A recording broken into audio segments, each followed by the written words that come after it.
বিপদে পড়লে আমরা সবাই হনুমান চল্লিশা পাঠ করি, কিন্তু জানেন কি এর পিছনে কোন রহস্য লুকিয়ে আছে? আকবরের শাসনকালে একবার এক মহিলা তুলসী দাসের চরণ ছুঁয়ে প্রণাম করেন এবং তিনি সেই মহিলাটিকে সৌভাগ্যবতী হও বলে আশীর্বাদ করেন। তখন সেই মহিলাটি বলেন, আমার স্বামী এইমাত্র মারা গেছে, আপনি তাকে জীবিত করে দিন। এই কথা শুনে তুলসীদাস সেখানে যান এবং ওই মহিলা সহ সেখানে উপস্থিত সকলকে রাম এবং হনুমানের নাম জপ করতে বলেন। আশ্চর্যজনকভাবে ওই মহিলার স্বামী জীবিত হয়ে ওঠেন।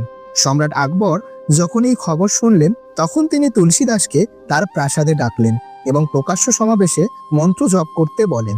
সব শুনে তুলসীদাস আকবরকে বললেন যে তিনি কোনো অলৌকিক সাধক নন, তিনি কেবল শ্রীরামের ভক্ত।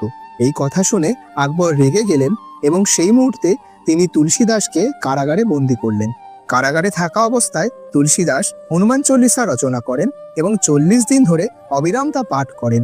41তম দিনে অলৌকিকভাবে হাজার হাজার বানর একজোট হয়ে আকবরের প্রাসাদ লণ্ডভণ্ড করে দেয়।